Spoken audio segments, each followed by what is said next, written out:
At midnight, something happens that cannot be explained only by the passing of hours on a clock. Midnight is more than a number. It is a moment suspended between the exhaustion of what has been and the uncertainty of what is about to unfold. It is when silence grows heavy, when shadows stretch longer, when the mind is most vulnerable to whispers it has ignored all day. Midnight is not the end of time, but the opening of a doorway, a point where the unseen is given permission to rise to the surface.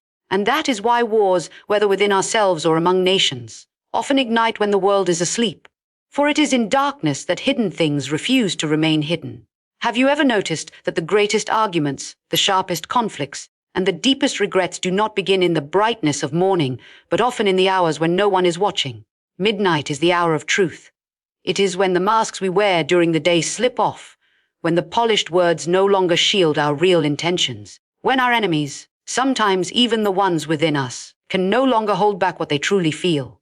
And so it is at midnight that the first sparks of conflict are struck. The irony is, no one hears them at first. The world outside remains quiet, but within, the battle lines are being drawn.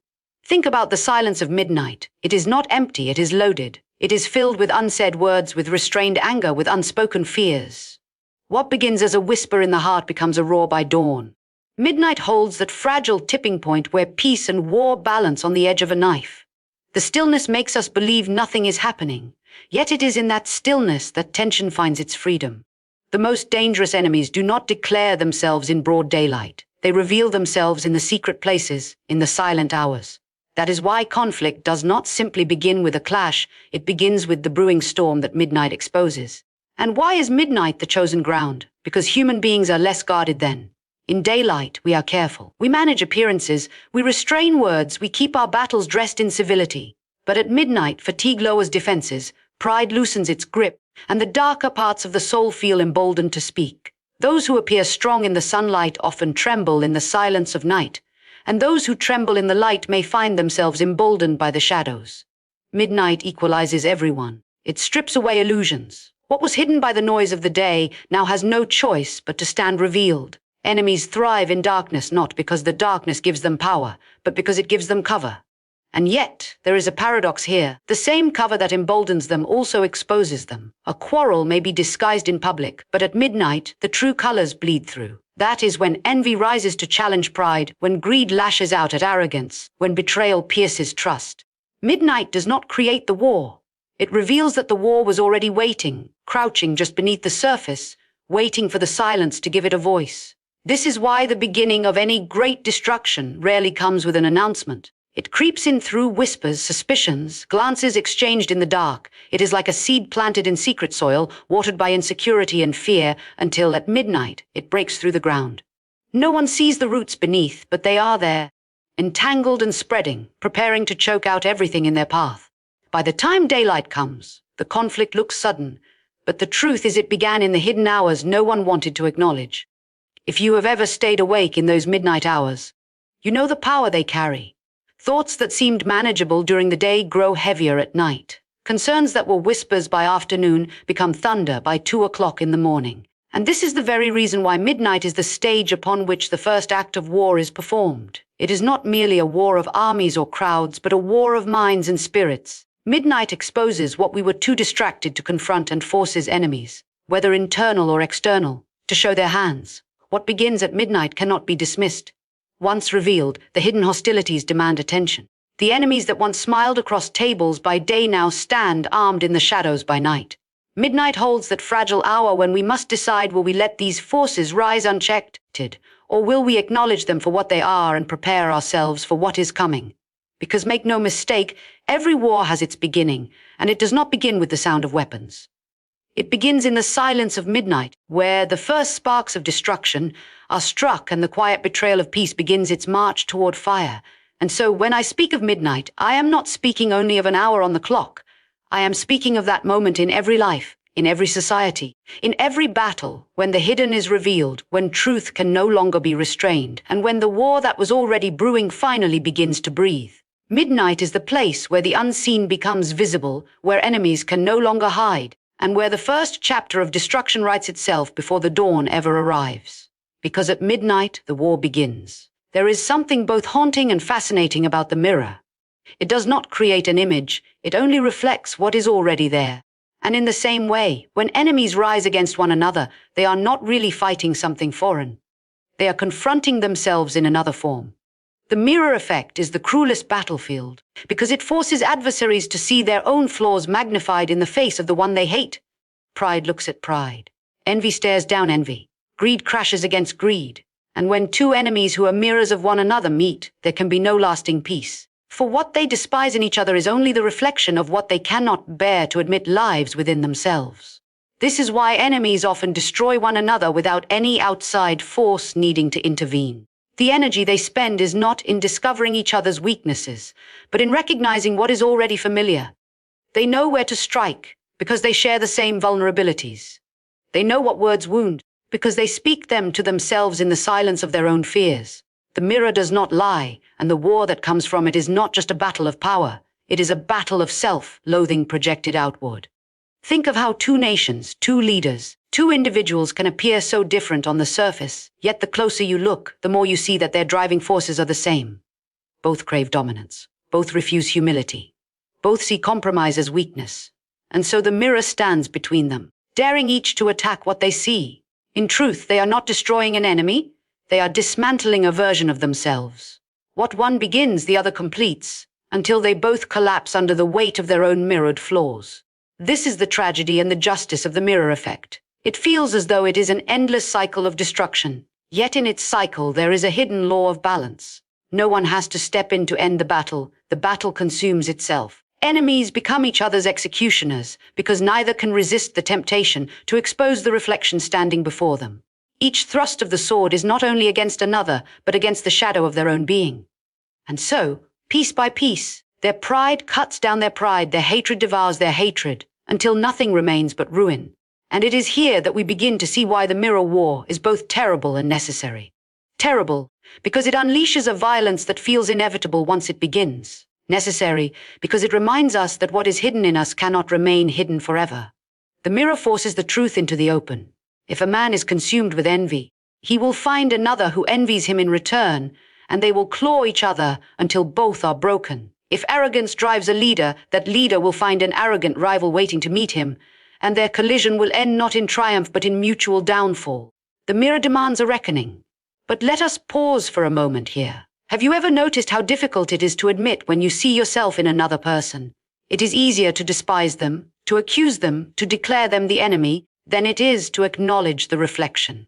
This is the danger of the mirror war. It blinds us to our own responsibility while convincing us that the problem is entirely on the other side. Yet the truth is that the enemy across from you may only be acting out what you secretly nurture inside. And if you allow yourself to be drawn into that kind of war, you are not only battling them, you are battling your own shadow, your own flaws made visible. The brilliance and the cruelty of this kind of war is that no outside interference is required. You do not need to raise your hand. You do not need to fire a single shot. You can stand at a distance and watch your enemies, who are mirrors of one another, unravel themselves. The same mistrust that fuels one also fuels the other. The suspicion that poisons one is mirrored in the suspicion of the other. They cannot escape because they cannot admit they are staring at themselves. It is the oldest story repeated in countless forms. Brothers turning on brothers, kingdoms split in two, alliances devouring their own. Each time the root is the same, mirrored flaws refusing to bow. If pride could bow, there would be peace. If envy could release its grip, there would be reconciliation.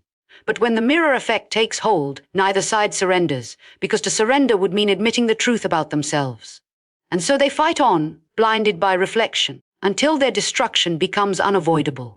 What does this teach us? It teaches us that sometimes the wisest course is to step aside and let the mirror do its work, to watch without interfering, to resist the urge to join the fray, and to understand that a mirror war is not yours to fight. For in such wars, no outsider needs to lift a finger. The enemies will inevitably destroy each other.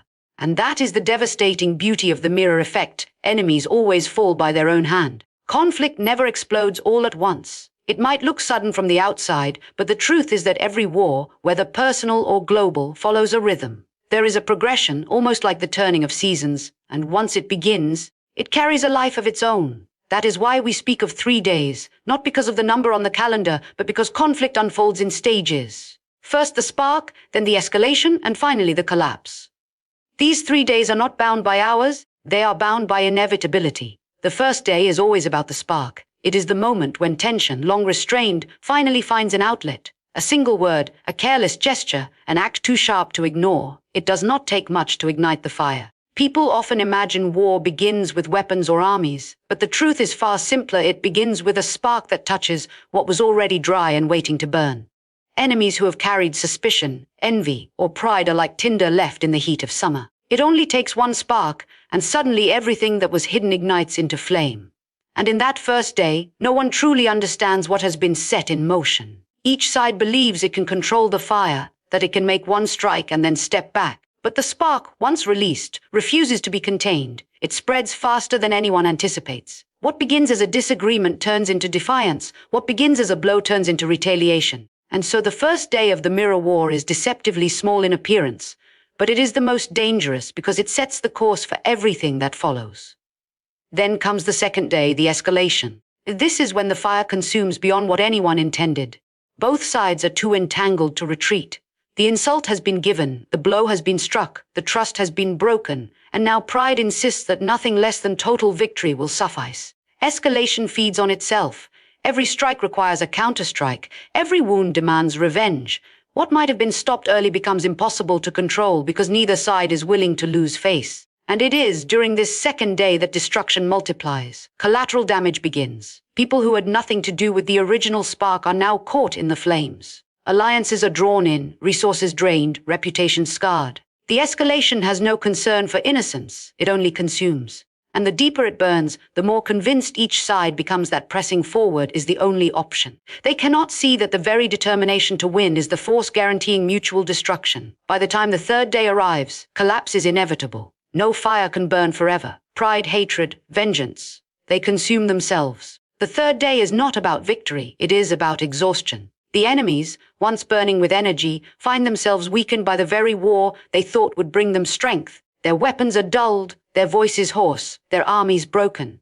And often, in that final day, there is no one left to claim triumph. Both sides are left standing amid ashes, realizing too late that they were not fighting a battle for victory, but digging a grave for each other. What is striking about this 3-day cycle is how predictable it is, and yet how often we fail to recognize it until it is too late. The spark always feels small enough to ignore. The escalation always feels justified, and the collapse always feels shocking. Even though it was written into the beginning from the start, that is the cruelty of war. It convinces us at the beginning that we are in control, when in reality, once the spark is lit, the outcome is already decided. But the mirror war has a particular cruelty to it, because collapse is always mutual. When enemies are reflections, neither can outlast the other. The flaws that drive one also drive the other, and so both collapse together, bound by the same weaknesses they refuse to acknowledge. And the tragedy is that in their obsession to destroy each other, they never see that they are walking the same path, step by step, toward the same ruin. If we look closer, we can see this cycle not only in nations and leaders, but in ourselves. The spark can be a harsh word we choose not to hold back. The escalation can be the arguments we keep feeding, the bitterness we nurse. And the collapse is the broken relationship, the trust we cannot recover, the loss we never intended. The 3 days are not confined to the battlefield. They live in every conflict where pride and anger are allowed to rule unchecked. The lesson is sobering. Once the spark is released, the cycle cannot be reversed. It can only be endured until collapse brings an end. That is why wisdom lies not in trying to control the fire after it starts, but in guarding against the spark in the first place. To recognize the dry places in our hearts and relationships, to see the signs of tension building before midnight comes, and to choose a different response.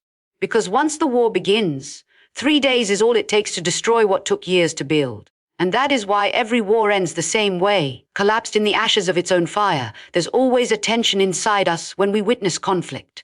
Something in our human nature wants to intervene, to step into the chaos and bring order, to shout truth where lies are screaming, to grab the sword from the hand of one enemy and point it toward the other. We want to act. We want to take sides. We want to prove ourselves powerful enough to control what is spiraling out of control. And yet, there is a deeper wisdom that whispers to us in moments like these. Sometimes the greatest act of strength is not intervention but restraint. Sometimes victory comes not by entering the battle, but by standing back and watching the war consume itself. Patience is a power we rarely honor because it feels passive. It feels like doing nothing, like surrendering control. But what if patience is not weakness at all? What if patience is the most strategic weapon we have? When enemies rise against each other, when anger boils over and pride begins its destructive march, it is tempting to throw ourselves into the middle, to defend, to correct, to fix. But every time we step in, we run the risk of being drawn into the very fire we were trying to avoid. In that moment, we stop being observers and become participants. And once we become participants, we are no longer in control. Think of a raging storm. You can stand in the center of it, shouting against the wind, or you can take shelter and wait for the storm to tear itself apart. One choice drains your strength and leaves you broken. The other allows the fury to exhaust itself while you remain unshaken. That is the difference between intervening and watching. One entangles you, the other preserves you. And when it comes to the mirror war, where enemies destroy themselves because they are reflections of one another, intervention is not only unnecessary, it is dangerous. Because the truth is, in a mirror war, you are not needed. The flaws that drive the conflict are already enough to guarantee destruction.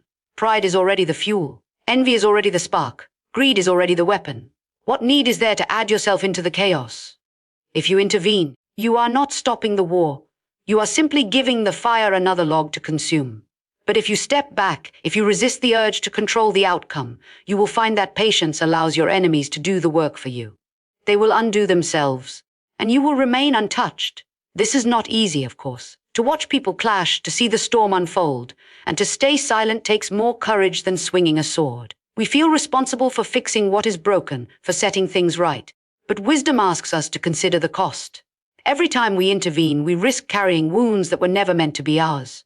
We risk carrying burdens that belong to someone else. Sometimes the most strategic act of warfare is to remove yourself from the battlefield altogether and let time reveal the inevitable collapse. And in that waiting, patience does its quiet work. Patience gives you clarity. From a distance, you see the war differently. You begin to understand that pride always destroys itself, that envy cannot outlast its own bitterness, that greed will eventually consume the one who holds it. If you had intervened, you would have been blinded by the smoke of the battle, but in waiting, you see the truth. Destruction is built into the very nature of those who wage the fight. You do not need to destroy them. They will destroy each other. This principle applies not only to wars among nations or rivalries among leaders, but also to the conflicts in our own lives.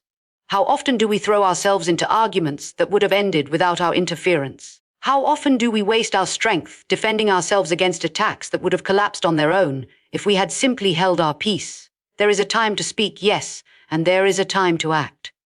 But there is also a time to wait, to watch, and to let patience deliver the victory. Patience is not inaction. It is discipline. It is the discipline of trusting that you do not have to fight every battle to win the war. It is the discipline of believing that truth will stand even if you remain silent. It is the discipline of stepping aside and allowing natural consequences to unfold. The proud will always fall. The deceitful will always be exposed. The violent will always turn their weapons on themselves. If you intervene too soon, you may carry wounds that were never yours to bear. But if you wait, you will see what patience can do that intervention never could. And when the dust finally settles, when the echoes of battle fade, you will still be standing. Not because you fought harder, but because you were wise enough to hold your peace. That is the paradox of true strength. It is not proven in how fiercely you fight, but in how deeply you trust that the war will consume itself without your hand upon it. And so, the greatest victories are not always won by fighting, but by waiting. There is a kind of justice that does not need a courtroom, a jury, or even a verdict. It is the justice that unfolds when destruction comes from within, when enemies write their own endings without a hand ever being raised against them. You see, there are battles you do not need to fight, because your enemies have already sown the seeds of their downfall. Their pride, their deceit, their cruelty, their arrogance. These are not weapons only turned outward. They are also poison turned inward. And once that poison begins to spread, they cannot escape the consequence of their own choices. This is why revenge, in the way we so often imagine it, is unnecessary. You do not need to spend your energy plotting the downfall of those who wronged you. You do not need to match their hatred with your hatred, or their cruelty with your cruelty. Because when a person builds their life on destruction, when they use lies and betrayal as their tools, when they rise through manipulation or violence, their end is already written. They are not as strong as they seem. They are carrying within themselves the very thing that will undo them. Think about it. Have you ever seen someone destroy themselves in the very act of trying to destroy others? It is almost painful to watch. The louder they shout, the more hollow their words sound. The harder they push, the faster they collapse. They may climb high for a season, but their foundation is cracked, and sooner or later it gives way beneath them.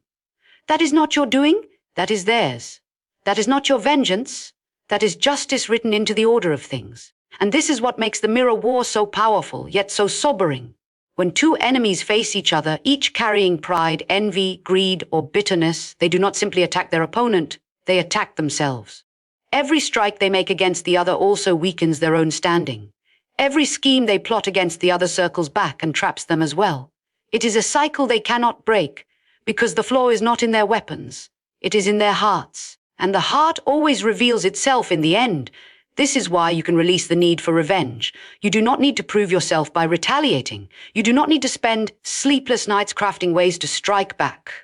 The truth is, when you step aside, you give space for a greater justice to unfold, one that is far more complete than anything you could orchestrate.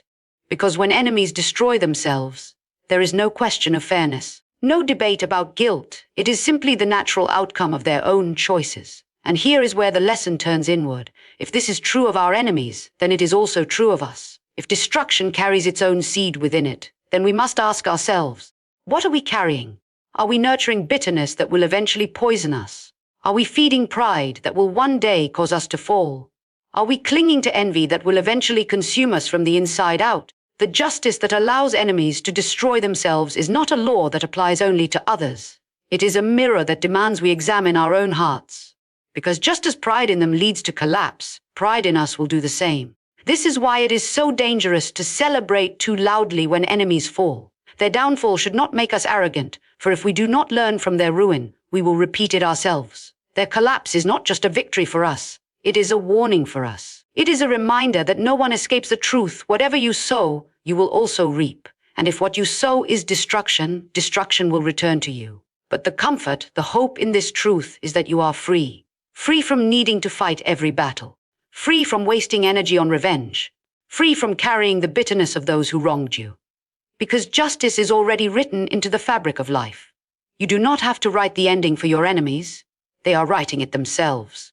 Every word they speak in hatred, every scheme they build on deceit, every choice they make in arrogance is another line in the story of their own undoing. So you can stand at peace. You can release the fight. You can let go of the anger that tempts you to become like them. For their downfall is not your burden to create, it is their destiny to meet. And in watching it unfold, you are reminded of a truth far greater than revenge. No one escapes the weight of their own choices. And that is why the greatest justice is this. Enemies always destroy themselves. When the war has ended, when the dust has settled and the ashes of enemies lie before us, the question always lingers. What have we learned? For it is one thing to watch others collapse, to see them devour themselves in pride and envy, but it is another thing entirely to look in the mirror and ask, what about me? Because the truth is, the mirror war is not only about them, it is about us. It is a warning, a revelation, a message written in fire. If we do not reflect, we too may find ourselves standing on the same battlefield, destroying ourselves with the very weapons we despise in others. The mirror does not only reflect enemies, it reflects us. That is the sobering part of this story. It is easy to watch the downfall of another and feel safe. It is easy to point and say, see, that is what happens when pride rules a man, when arrogance leads the way. But if we are honest, the seeds of the same destruction can be found within us. The difference is only whether we allow the light of reflection to expose them before they grow. The lesson of the mirror war is this. If we take the time to reflect, if we dare to face what is inside of us, we will not have to walk the same path of ruin. Reflection is the shield that keeps us from becoming our own enemy. So often, people live without ever truly stopping to look at themselves. We move quickly, chasing dreams, building reputations, defending our positions, and we forget that the greatest danger does not come from those outside. It comes from within. Pride does not appear overnight. Bitterness does not suddenly bloom in a single morning. Envy does not strike out of nowhere. They grow slowly, subtly, often unnoticed, until one day they have taken root